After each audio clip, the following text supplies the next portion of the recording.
You feel too much, react too fast, say too much, then regret it, in silence. And they say you're too emotional, too intense, too sensitive. But they're wrong. You're not broken, you're just untrained.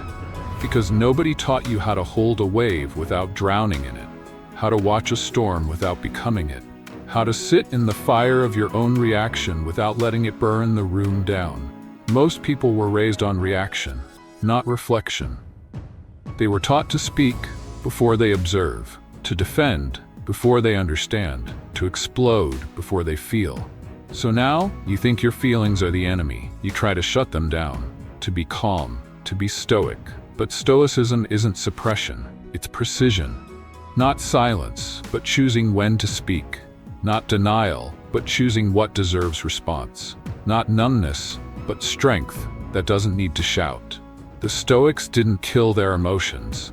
They mastered them. They didn't flinch less because they felt less, but because they trained the muscle that lets you feel deeply and still act clearly. You want to own your mind? Then stop blaming your feelings.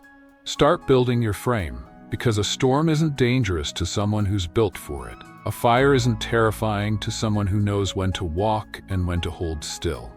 So no, you're not too emotional. You're just using raw instinct in a world that requires sharp awareness. And that can be trained, in silence, in reflection, in the breath between trigger and reaction.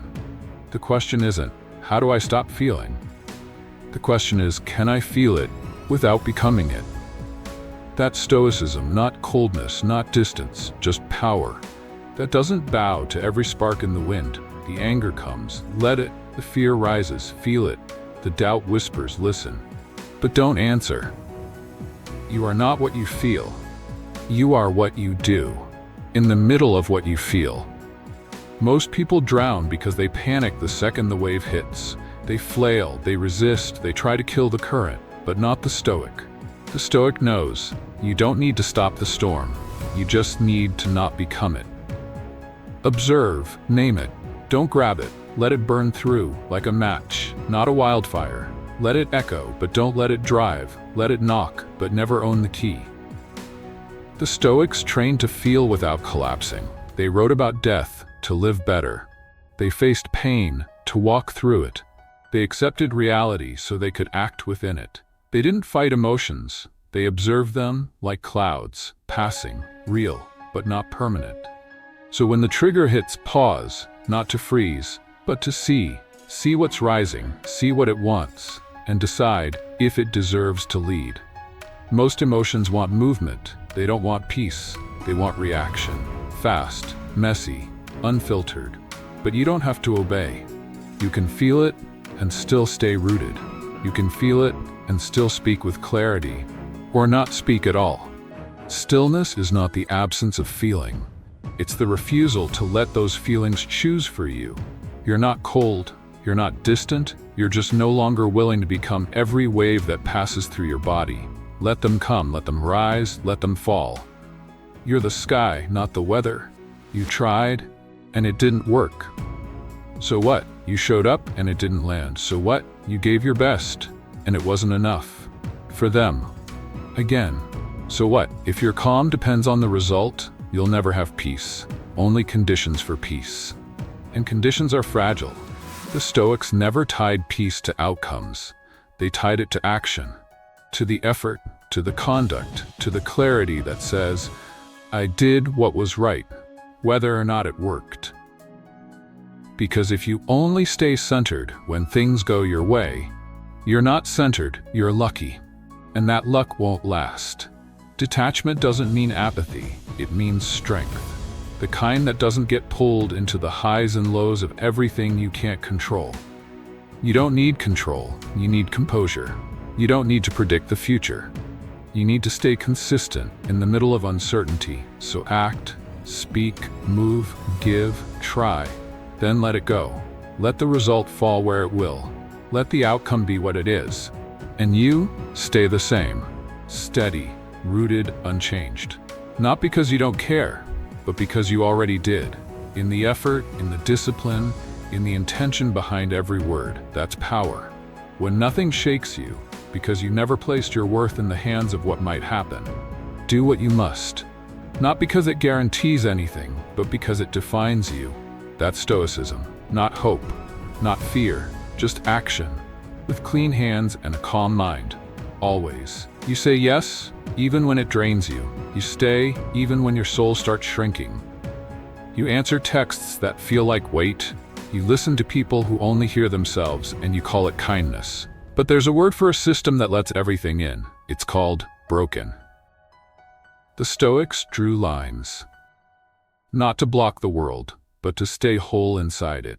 They knew too much input means less clarity. Too much access means no center. Too much yes becomes self-erasure. Boundaries are not rejection. They're preservation of energy, of sanity, of your ability to stay sharp in a world built on overexposure. Without limits, you will react to everything. Every pull, every tone, every guilt trip, every "you've changed."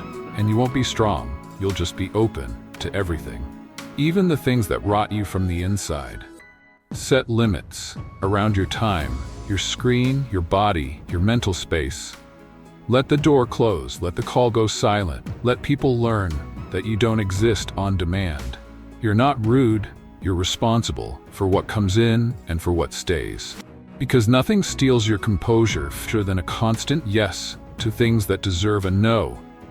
Draw the line, hold it, with stillness, with grace, with no explanation. Let them misunderstand.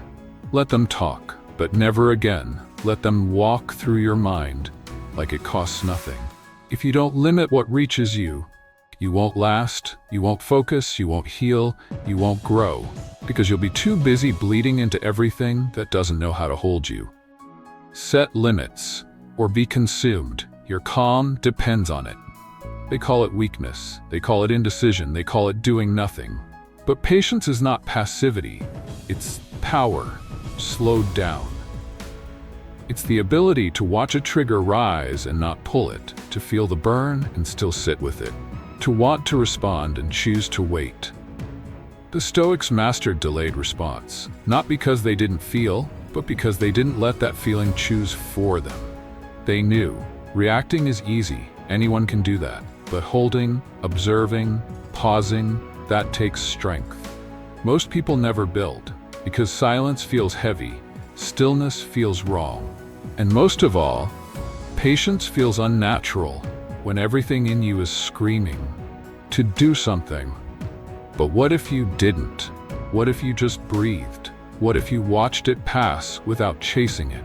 That's not delay, that's dominance, that's being in full control of your own nervous system when the world tries to shake it loose.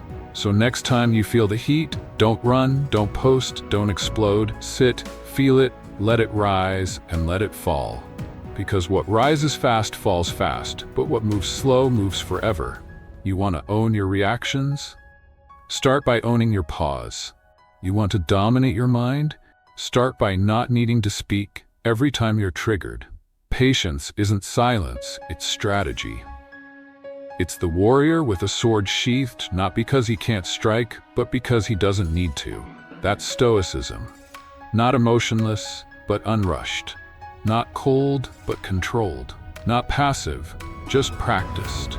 You don't need to be numb. You don't need to fake calm. You don't need to feel nothing to be strong. You just need to feel everything, and still choose what to do with it. Because emotions are not the enemy.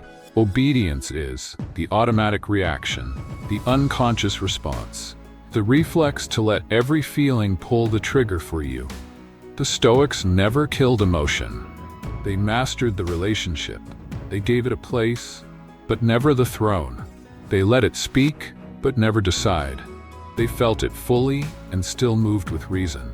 So you want to be calm? Don't fight your feelings. Train your response. Because peace isn't a lack of emotion. It's leadership. It's knowing that emotion is a signal, not a command. The goal isn't to be cold. It's to be clear. Clear enough to feel anger and still choose mercy. To feel fear and still move forward. To feel shame and still not shrink. Your emotions are loud. They're fast. They're temporary. You You are none of those things. You are steady if you choose to be, you are still. If you choose to be, you are in control. The moment you stop giving control to whatever hits first. So next time it floods in, don't run, don't bow, don't lash out, just watch, hold, breathe, and decide not what feels right, but what is right. You don't need to kill your emotions, just stop kneeling. They were never meant to lead you. You were meant to lead through them.